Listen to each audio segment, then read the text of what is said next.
This garage is a mess. A lot of noise is going on because, you know, neighborhood life. But I wanted to put a video together for you out there who might be looking for something as a gift idea for that somebody who mountain bikes in your life. So basically gonna run through the things that I have, things I've enjoyed, and some things that are on my list this year I'm wishing for. Let's get into it. I might need to go put little man down. What do you think? Oh, in case you didn't notice, this is the new addition to the family. This is my son, about 13 days old, huh? And things are going really well. Everybody's healthy, and we're doing good. Okay, let's get into this. All right, before we get started, we need to clean up this garage. So I'm gonna clean this area up and make it a little bit more presentable.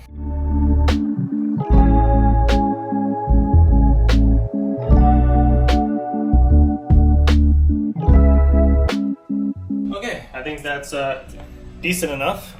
Everything is going to be linked down below in the description of the video. Yes, they're Amazon affiliate links. They do help me out just a little bit if you use those links, so I appreciate it. But where to start? Maybe we'll start with the bike. So a couple things that you can, simple things that you probably can't go wrong with on a bike is like P&W bars. They come in one size and you can size them to however your preference is. They have a good rise on them. They have good sweep back. If you don't know what I'm talking about, that's okay. You can get some kind of cool things like this. So this eject button here, this is a really cool feature that was thrown on the bike here that I got for Christmas one time. It's just like a cheap little thing, but a really cool touch to add to the mountain bike. Pedals right here. So these are the Crank Brothers, and Crank Brothers pedals you can't go wrong with. I love them. They actually kind of concave in, so it kind of helps your foot be planted. You know, so if they're in some new pedals or some nicer pedals, you might want to consider looking at some of these. Possibly a mud guard here. This prevents mud from coming up into your face and everything. They come in all kinds of different colors, shapes, and everything like that. I think that's enough with the bike here. Obviously, if they specify something that they really want, then you can go for that. But let's move on here. What else do I got? So there's some new stuff coming soon.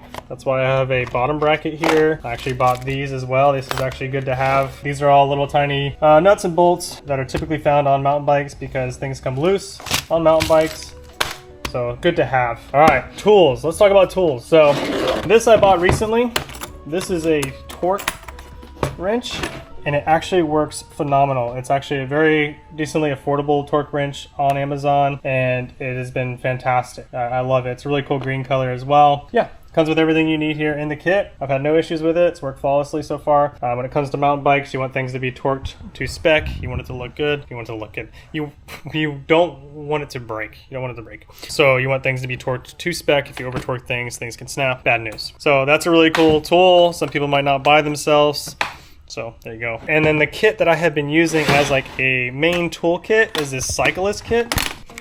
Also on Amazon that I found, a lot cheaper than like Park Tool. Park Tool is phenomenal. If you can afford to get Park Tool stuff, go for it. But Park Tool is expensive. It's expensive stuff. And if you're like me, an average person in mountain biking, I can't afford that kind of stuff. So I found this. Pretty much everything you're really going to need, okay? So you have most of the main tools that you're actually going to come across. Yeah, it has worked really well for me so far. I haven't even used every tool in here, but you know, it's got tire levers, it's got all kinds of different things in here, and it should be enough for the person that you're wanting to buy for. All right, let's move on to this right here. So this is my little fanny pack here, lumbar pack, whatever you want to call it. It really does sit on your fanny. That's actually a legit fanny pack. Doesn't sit in the front, sits on the back. But this one has been phenomenal. Game changing. I used to wear a backpack with the water tube in it, which is nice to have water if you're going on long rides. I'll show you one of those as well. I'll go grab it. But this one, the Decline, for those days where you just want to have some stuff with you, some snacks and water bottles.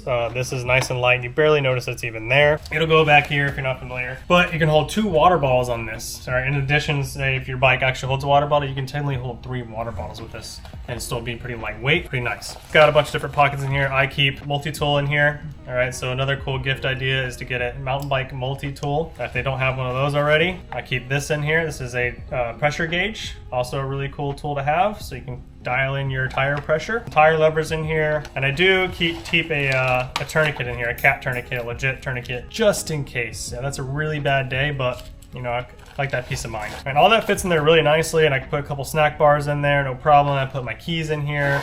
There's a nice soft pocket up top here where you can keep your phone in. It's been phenomenal, and this strap here I've actually used to actually strap a tripod in before, but it has done the job. They make slightly bigger ones than this. I don't know what size liter this one actually is, but again, it'll be linked down below for the exact one that I have here. What else? All right, a bike pump. Can't go wrong with a bike pump. I scored this one at a garage sale for like $5. These things can be pretty pricey. I think this one is actually retails for like 60, but it has a built-in gauge in it, which is nice and it works well. This is something that is nice to have. It's important to have. If they don't have a good bike pump with a gauge, I would consider getting them one. They make all kinds of different ones out there, but this Joe Blow here, Sport from Top Peak, how do you say it? I don't know. But it's been fantastic, and I'm super stoked I scored this at a garage sale. So go check out some garage sales. You never know what you're gonna come across. See if there's any ideas in here. Oh, okay, so gloves. All right, you can always try to find some kick-ass gloves. Pointer, for me, my preference is, and I think a lot of people will like it if they haven't tried it yet, is getting gloves that just slide on and they don't have a strap. So you basically just pull them on like these. All right, these are hand-up gloves, and there's no strap to deal with. They just sit nice and snug there. The other ones with the strap, they tend to wear out, come loose, and then it's not really great for riding. Grips. These are the Hellgate grips. These are phenomenal grips. If you're watching this, you might notice that one of my bikes is missing. Yeah, it's gone, but we'll talk about that later. But I took these grips off of that because I want to keep these because these grips are phenomenal. So these are Hellgate's Grip Trail 1. These ones fit really nicely in my hand. I really like those. Valve stems, nice little stocking stuffer as well. So if they got some kind of color theme going on with their bike, add a little pop of color to it. They come in multiple different colors. These are silver ones. I can't remember exactly what they're called. They have like some weird name, BW something, but they work phenomenal. So there's no issues with those. Bike protection, so they got a new bike and they want to protect it. This stuff's pretty nice because you can kind of customize it, but they make a bunch of different ones out there, like all mountain style. Things like that you can kind of throw on there, protect the bike, especially you got a brand new pretty bike that's not scratched up yet. They might want to protect it. Am I missing anything? Cleaning stuff. So it's important to keep your mountain bike clean. So you want to get good cleaning stuff. Yeah, we can talk. So what I've been using to clean my bike mainly is Muck Off, okay? So I use the Muck Off bike cleaner. You can get this to refill this bottle here. So when you get the kit, it should come with a spray bottle. Really great stuff to cleaning your bike. Really safe for your bike. Love it. This is stuff I used recently in a recent video. It's called Pig Juice. It's good greaser for your chain. There's a bunch of different greasers out there. People say the Muck Off one's just fine. Works good. This stuff right here is new to me and I love it. It's a multi-purpose spray, Mo 94. Basically cleans up the bike real nice, wipe it on the bike, and it also helps suck the moisture out of it so you don't get rusty parts. So it really protects all those little components and you want to keep rust off your bike. If they're running tubeless tires, they probably need some new tire sealant because you go through it. Stan's No Tubes has been phenomenal. There's a couple other ones out there, Muck Off again. If they don't have scrubby brushes, there's cheap ones on Amazon and those work just fine. You don't need to buy anything fancy and expensive. I've been using this tire scrubber, this chain cleaner forever, and then it just comes with like one of these, and so you can wipe your bike down. This is really all you need. I've been using this forever, but if you want to get a little fancy, I recently did a review on this little pig here, and this is a chain cleaner, so you run your chain through it. I actually really liked it a lot. It's not 100% perfect, but it's a nice little thing to quickly get your chain cleaned up after a bike ride. You want to wash your bike down. And lubricant. So chain lubricant, we go through this a lot because before and after every ride, we're lubing our chain, keeping it healthy. So get some chain lubricant. I find that dry lubricant, I use it all the time. I live in Florida and I just use the dry lubricant year round. Don't really have any issues. Now, if you can get real specific with it, if you live in a wet climate, you probably want some wet lubricant to go with that climate. If they like to maintain their bike and work on their bike, this stuff right here, the HPG1, is a great grease. Basically, pretty much can be used on almost everything on the bike. So it's a really great thing to have as well. Oh, these little brushes right here are really nice. So these are just detail brushes. They're not mountain bike specific, but they're really, really nice to have. I use them on my cars, but I also use this on the bike. It helps you get in those really tight crevices around the bike that are hard to reach to, and scrub them out and get your bikes really nice and clean. And maybe you want to get them the latest and greatest action camera to film their rides. And what I'm filming on right now is an Action 4 from DJI, and it's a great camera. However, there are more out there that just released that could be even better, like the Action 5 Pro, really great camera, and the Insta360 Ace Pro 2. So this kind of leads me into the things that I put on my wish list this year that I'm hoping to get from old Saint Nick. So in case you might be interested in the same things that I'm interested in upgrading my MTB stuff, check it out. So this is the Granite Stash RT. Now this is a full-on toolkit that goes right into the head tube of your mountain bike. And what's especially neat about this toolkit is it comes with its own little ratchet. How do they fit everything in your head tube? It's amazing.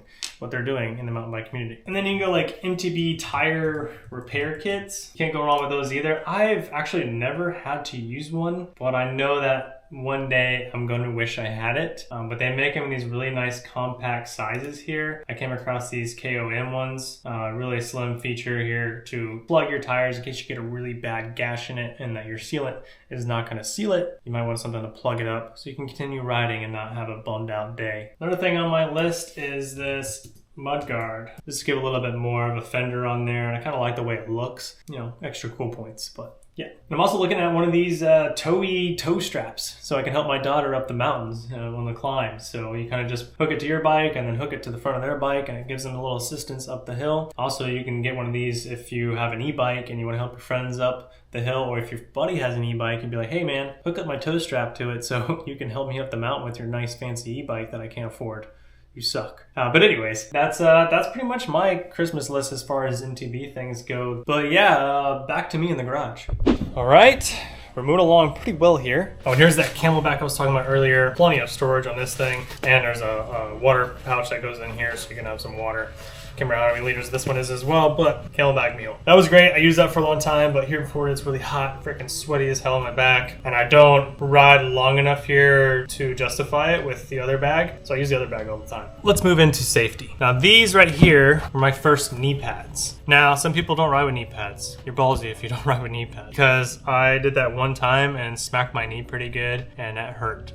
So protect yourself, man. Put some knee pads on. Even these little thin ones here from POC are really helpful and can really be a game changer. I was starting to ride bike parks up north, and I wanted something a little bit more impact protection, so I got these Airflex from Leet, and these are amazing. The tags here are a little itchy. I'll probably rip them out. I don't know, I haven't ripped them out yet. There's a million of them, which is annoying. They have a little bit of top piece protection here on top of the knee, just above it. Hard plastic here with a soft cushiony stuff underneath, and then a hard plastic here coming down the shin a little bit further than these did, so that's what I wanted as well. Protect your knees, get some good knee pads at least. I don't ever wear elbow pads, but couldn't go wrong with those either if you wanted to get some elbow pads as well. But I definitely would recommend wearing some knee pads or getting some knee pads for that rider in your life. If they do like to ride bigger park days and things like that, this is something that I would recommend as well. You can do this, and then you can do a hard plastic that goes over top of it. It's a good chest protector, good back plate protector here. Some cushion for those hard falls, potential hard falls. I really love Leet stuff, Leet gear. That makes really good high quality stuff. I've done a few rides with this. Cleans up nicely. The pads, stuff come out of it so you can wash it up really good. This connects to an actual helmet brace as well. So if you're really getting intense with downhill, you can hook up to that as well. So, all right, most importantly, your noggin. Do not mountain bike anywhere, maybe your neighborhood, but even then, I still wear this because I'm trying to set a good example for my daughter, but don't go on any trail without wearing a helmet. Protect your head, man. All right, so these are a couple of my main helmets here. This one I would wear a lot. This is the IXS Trigger FF, Trigger full face. And then this one is my Gyro Tyrant. Love both these helmets. The one I wear the most is this one because again, here in Florida, it's really hot. I was trying to wear this one all the time because I love the chin mount for content. I think the chin mount is one of the best mounts that you can have in mountain biking for content. However, even though this one is super lightweight and breathable, it's still a little warm for this climate. So I wanted something else that would still give me pretty good protection. Obviously I'm losing the face protection, but I got some little more